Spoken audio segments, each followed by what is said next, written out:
Hey, how's it going, everybody? Hope everyone's having a good day. So I'm filming. This is my reaction to last night's episode of SmackDown Live for March 26th, right? Yeah, for March 26th. Not gonna necessarily review the whole show. It's for a particular segment, moment slash match, and that is for those of you who didn't know. There was an abrupt title change last night. Charlotte Flair is now an 8-time women's champion in WWE after submitting Asuka to win the SmackDown Women's Championship. Um, 11 days from WrestleMania. That's right. Charlotte Flair, who will challenge Ronda Rousey along with Becky Lynch in the main event of WrestleMania for the Raw Women's Championship, is now the SmackDown Women's Championship, the SmackDown Women's Champion, heading into it. What? I don't, I don't get it. I know this is all narrative manipulation, scripted stuff, but even scripted stuff has to make sense, right? Particularly within its own world of suspended reality. WWE literally couldn't conceive a match for Asuka to be in at WrestleMania, despite the fact that the show, as it stands right now, has about 13 matches. The show's gonna be like 6 hours long, 7 hours long, you know. And they couldn't add one more match, particularly a title match that features your other women's champ. You had to take the belt off her and put it on a participant in another match, unless you're telling me that now that they suddenly decided that the women's championship will become a unified title, which, is kind of cool, but the build up to it is so hackneyed. By the way, you could have actually built this up better if this was the plan all along, and it clearly wasn't because of the capricious nature by which this took place. Literally last night, Charlotte Flair comes out to once again cut basically the same promo that she did on Raw about how I'm now the main event of WrestleMania, and Asuka comes out and it turns out the title match, even even there, and they wanted to convey it to be so surprising that even the commentators, kayfabe, were reacting to how random it was. So clearly this was planned, but it was like, but how far back? Which makes me wonder. There's no way that this was the plan all along. They didn't trust something. They didn't, which is insulting on a real world level to Asuka. Asuka, who's been a trooper of a worker, who has taken everything WWE. This woman has literally taken her lumps with WWE in terms of how she's being pushed, despite coming up. They built her up so well. Coming from NXT, 2-year undefeated streak, NXT Women's Champ, only to have it be shot down by losing to Charlotte at last year's WrestleMania in her bid for the title and submitting to her. And now she submits to Charlotte again and drops the title again to her. And for what this time? Last year, okay, you can understand, well, that was a hype build up. The hype was built up. At least it was at WrestleMania. This one was on SmackDown, 11 days from the event. It feels like the writing team or Vince or whoever is booking they're just foregoing all reasonable logic and just going, okay, we're just gonna do this because this is, the main event of WrestleMania now is the women, and everyone, and it's getting such a buzz, so let's overstuff it. Dave Meltzer was on Twitter last night because obviously wrestling Twitter became aflame at this development, and someone asked him, like, why do you think they took the title off Asuka?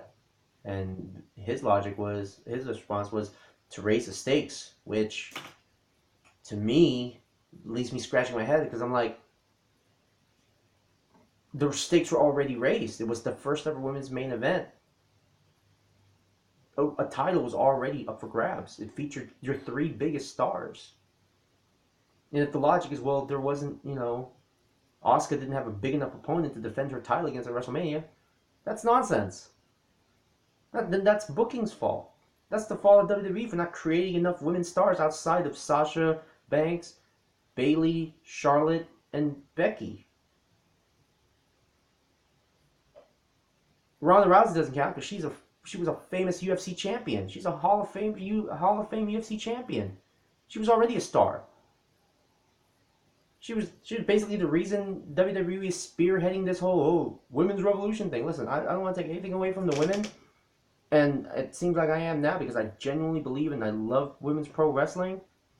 But this right here, there's always going to be a hint of cynicism that I have about this current iteration, because we all know that when the UFC had Ronda Rousey headlining shows, WWE hadn't really put women in any spot to do the same thing outside of the women in NXT with Bayley and Sasha, which by the way came around when Ronda was champ, if I'm not mistaken. So it's hard for me to think that this was something WWE had planned all along. No, this was, they wanted to use Ronda Rousey, rightfully so, to main event WrestleMania. So they ham-fisted it into our brain, didn't let this is the only feud they paid attention to. They didn't build up any other stars, other than for just to serve miniature purposes. Like, okay, Nia Jax had the belt for a couple of months, and Naomi had the belt for like almost a year, but they didn't really build it up to feel like a star, as talented as those women are. Heck, even look at Alexa Bliss. Alexa Bliss is hosting WrestleMania. Former women's champ, she's a star. Now, I understand in real life that she might be nursing some injuries, so maybe that's why she's taking WrestleMania off this year. Or maybe this could be a storyline too, where she decides to put herself in the match at WrestleMania because she is the host, which would be, once again, random magical devices. Suddenly, the host of WrestleMania has executive power to do whatever she wants. Okay,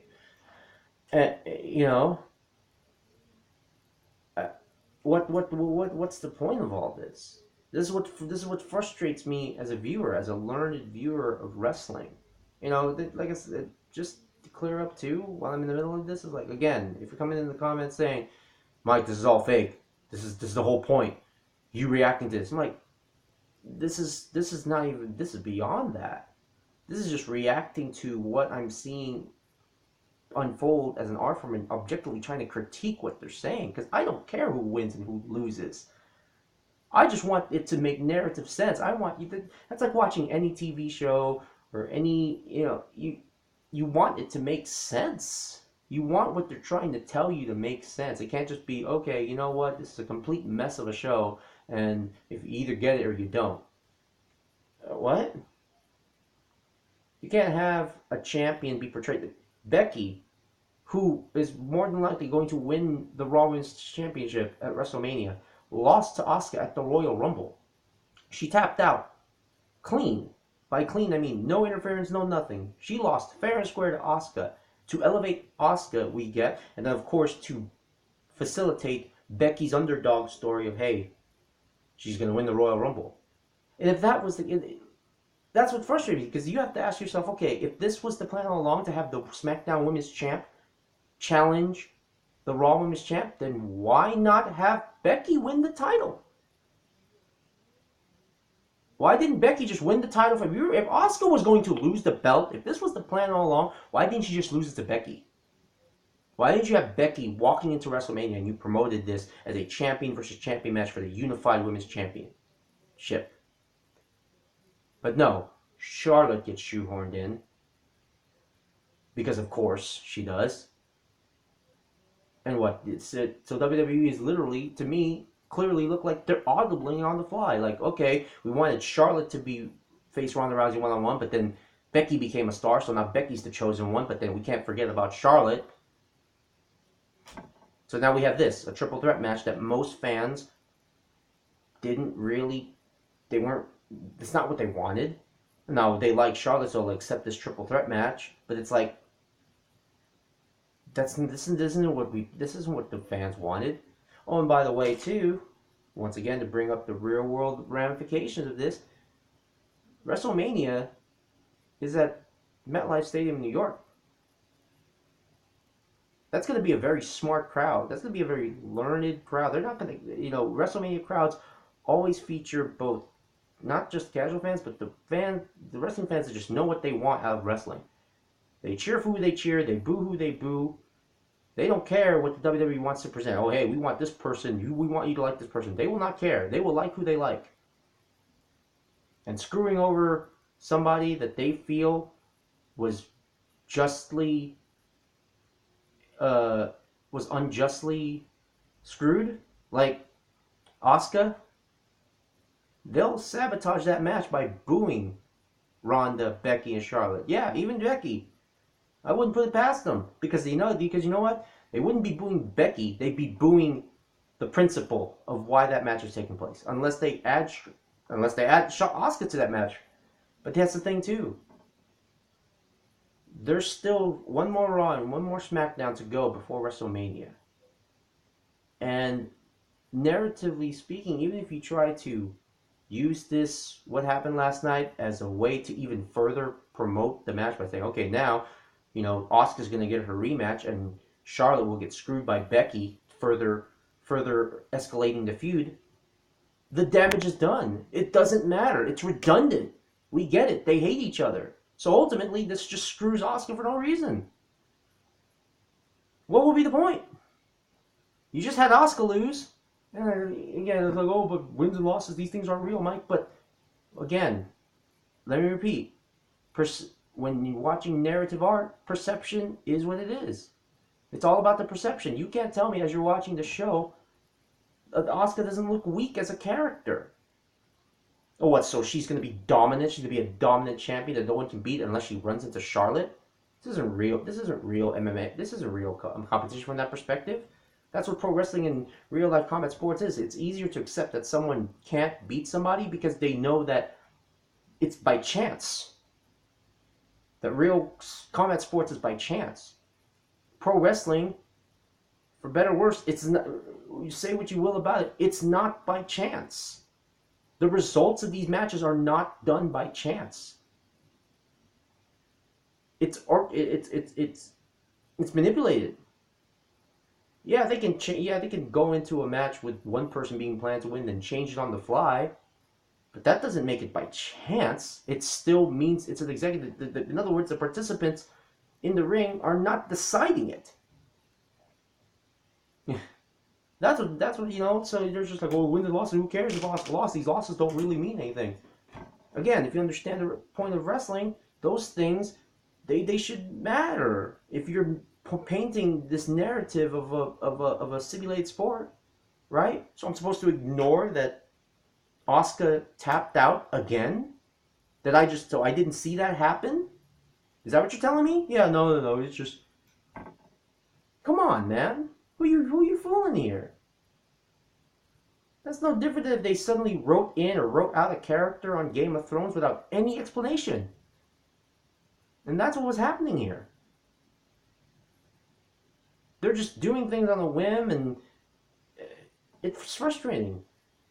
And I'm not saying the other companies don't do this and that pro wrestling has a notion, Heck, they're going to have Colin Yost and the Andre the Giant Memorial Battle Royal, and I'm fine with that but you want to know why? Because the Andre Memorial Battle Royal doesn't really mean anything. They want it to mean something, but it's not. It's just a variety show, a variety segment to include every wrestler that they didn't have a serious story for in WrestleMania. We all know that. Let's be real. Why could you have Asuka have a match at Mania? For what? Well, because you didn't build up a star big enough? Whose fault is that? AJ Styles and Randy Orton are about to wrestle each other. It's booked for a match at WrestleMania. Their feud was literally conceived in 2 weeks' notice. Batista and Triple H are going to have a rematch at WrestleMania, 14 years after their first encounter for the World Heavyweight title at WrestleMania 22, and nobody asked for it. And the way they're conceiving the plot, by the way, for this story, Dave Batista hates Triple H because of past transgressions that make no sense. So here you are, Asuka, who might legitimately be the best wrestler in the company, man or woman. Never built her up as a star. And why is that? I mean, come on. It's disingenuous. It's insulting to the intelligence of the fan. You know, you have this fantastic main event that the whole world organically rallied around, and you're browbeating it, WWE. It's tough because we genuinely like what you do most of the time, but then you know what? Like any fair and balanced fan, you should call them out when they do something wrong, or when something's being handled inappropriately. And that was disrespectful. I mean, sure, what did you know? It's not even about what it meant for. Like I said, those titles don't mean anything. It's about how you treat how the talent is being treated. Even the wrestlers, Carmella and Lana and some of these women that were rumored to have been booked for a match, they're for maybe, and I mean it could be part of a storyline, of course, but they were reacting to it on Twitter like they're like, what the hell just happened? Guess what? If that's kayfabe, if that's scripted, then okay. But if that's how they genuinely feel, that's not cool. You're already screwing them out of a spot by booking all these grudge matches on the card that didn't even make sense anyway, like Shane and The Miz. But the WWE Women's Title match, what? Charlotte's gonna defend the belt twice? Not defend the belt twice. Wrestle twice in one night? That would be redundant. Why not just have Asuka defend the women's title then? The SmackDown Women's title then, if that was the case. I mean, come on. So yeah, man, that's it for now. Just wanted to, I tweeted about it a little bit, but there's so many things more I had to articulate. Man, that's tough, man. It's gonna be interesting because the WWE risk kind of ruining the buzz for the show of WrestleMania. WrestleMania is WrestleMania, but you know what? Every night you can die down some of the hype by the things that they do. So I'll be curious next week on SmackDown, see how they respond to this and what the plan is, and we'll see what the picture is. And again, I'm aware that there's a bigger picture here, but once again, just because there might be a bigger picture doesn't mean that the path to, the blueprint for making that can't be done incorrectly.